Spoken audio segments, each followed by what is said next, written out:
Maka saya dibawa ke pojokan masjid. Ternyata hadirin, Masya Allah, di sana ada satu anak berumur mungkin di bawah Sidayah 4 sampai 5 tahun. Dia duduk dengan bersimpu mengangkat kedua tangannya sambil dia mengucapkan Allah, Allah, Allah. Nangisnya bukan nangis biasa hadirin. Demi Allah nangis senangisnya, nangis sejadi-jadinya. Sampai saya tanya, ini kenapa anak? Ditarjimkan sama saudara saya, ini anak katanya ayahnya lagi khuruj 7 bulan gak pulang-pulang. Bapaknya diperbaiki imannya, Allah tampakkan bagaimana anak umur 4-5 tahun berdoa dengan keyakinan sempurna kepada Allah Subhanahu wa Ta'ala. Hari ini anak kita 5 tahun sedang belajar apa hadirin?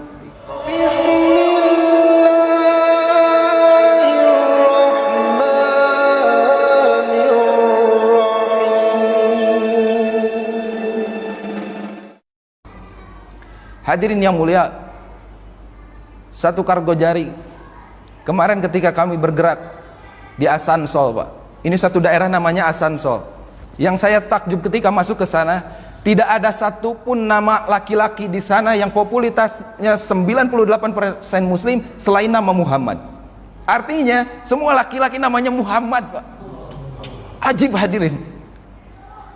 Silaturahmi ke sini saya tanya siapa? Muhammad Askan. Ke sini semuanya saya bingung, Muhammad. Kenapa kalian namanya Muhammad, kata saya. Maka mereka menyampaikan, memangnya ada nama lain yang lebih mulia dari Nabi Muhammad, kata. Itu jawaban itu cukup membuat saya menangis, Pak. Dan alhamdulillah ternyata ibu saya tidak salah memberikan nama Muhammad Yuri. Masya Allah. Ajib hadirin. Yang luar biasa hadirin yang mulia, bagaimana kecintaan mereka terhadap amal-amal agama sehingga melupakan asbab-asbab keduniaan mereka.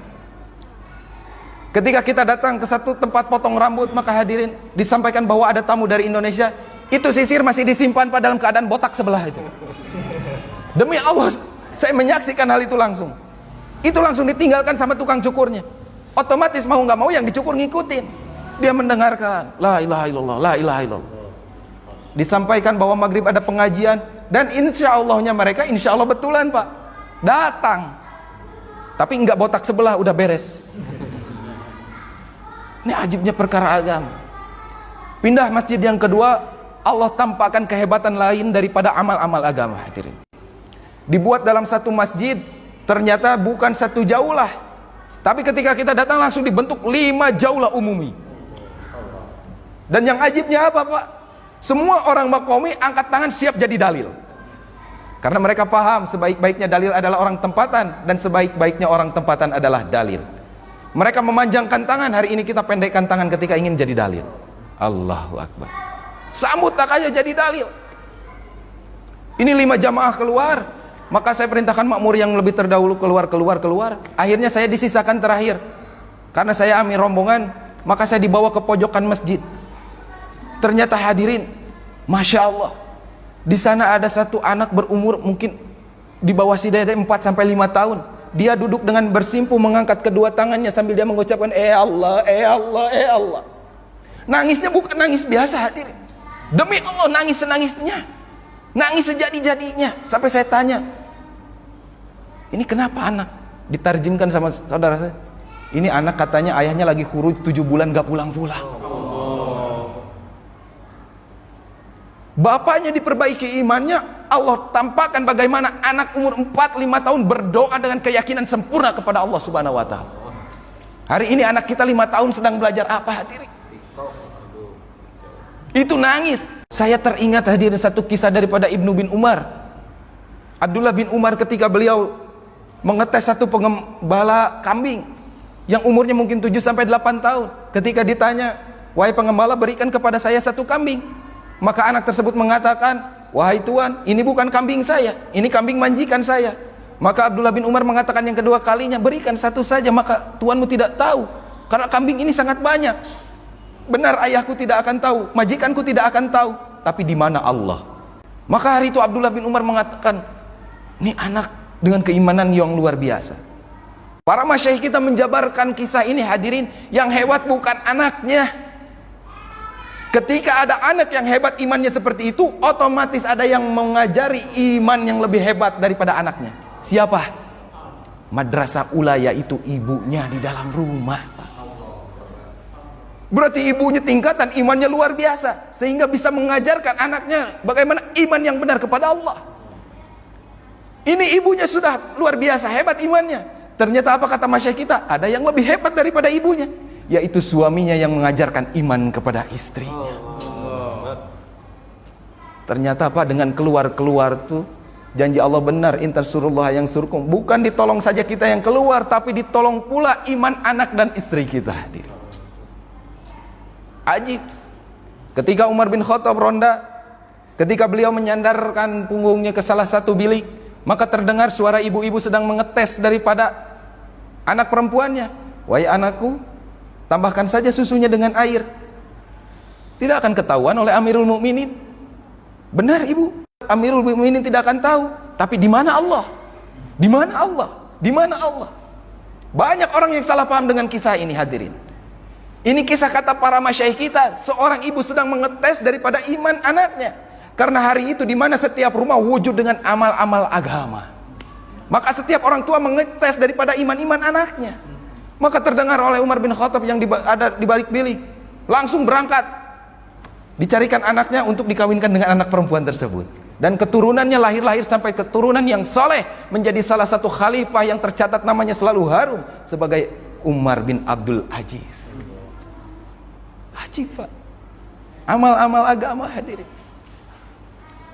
Maka hari ini hadirin yang mulia, tugas kita bagaimana memindahkan daripada amal masjid hidup di dalam rumah-rumah kita. Sehingga keluar anak kita dari rumah tidak menyebut lagi Batman, tidak menyebut lagi Superman, tapi keluar dari rumah kita ketika ditanya, kamu pengen jadi siapa? Saya ingin seperti Abu Musa al-Ansyari. Ajib, Pak, kalau mendengar anak seperti itu. Saya ingin seperti Umar bin Khattab. Dan anak yang seperti itu akan menjadi asbab hidayah, hadirin. Maka hadirin yang mulia, pentingnya kita mengulang daripada perkara iman, maka tidak bisa lepas daripada contoh kehidupan yang terbaik, yaitu contoh kehidupan Rasulullah sallallahu alaihi wasallam. Nabi Muhammad ini adalah nabi yang terbaik, Pak. Insan kamil, makhluk yang sempurna. Tidak ada kekurangan daripada Nabi sallallahu alaihi wasallam. Bahkan kekurangannya pun adalah mukjizat. Lupanya Nabi mukjizat, lupanya kita bodoh. Tidak bisa membacanya Nabi, ini mukjizat. Tidak membacanya kita bodoh. Beda, hadir. Ini luar biasanya Rasulullah sallallahu alaihi wasallam. Rambut yang terbaik adalah rambutnya Rasulullah. Mata yang terbaik adalah matanya Rasulullah. Seluruh perawakan Nabi adalah perawakan yang terbaik daripada seluruh manusia. Ada yang mengatakan sesungguhnya manusia yang paling tampan adalah Nabi Yusuf. Nabi Yusuf hanya sepertiga keindahan diberikan oleh Allah, sepertiga berikan kepada keindahan-keindahan lainnya. Tapi 50% keindahan diberikan mutlak terhadap Rasulullah sallallahu alaihi wasallam. Kenapa? Tidak ditampakkan, dibuka hijabnya seluruhnya Rasulullah. Nabi Yusuf, Pak, yang dibuka seluruh hijabnya oleh Allah Subhanahu wa taala ketika musim paceklik di Mesir, 40 hari 40 malam mereka tidak makan.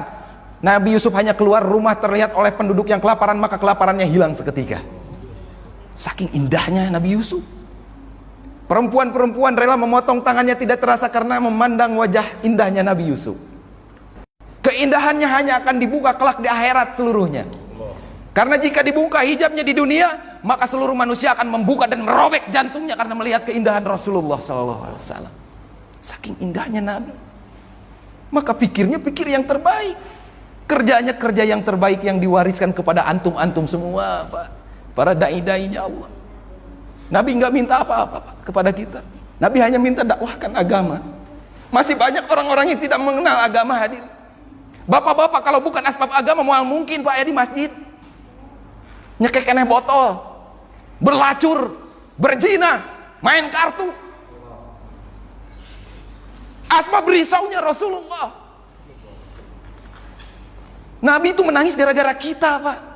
Umat yang belum lahir tapi udah bikin sibuk Rasulullah. Abdullah bin Umar datang kepada Ummul Mukminin Aisyah ketika ditinggalkan oleh Rasulullah. Beliau menyandarkan terhadap sutrohnya. Wahai Ummul Mukminin, ceritakan kepribadian apa yang dimiliki suamimu, yaitu Rasulullah, agar kami bisa tiru.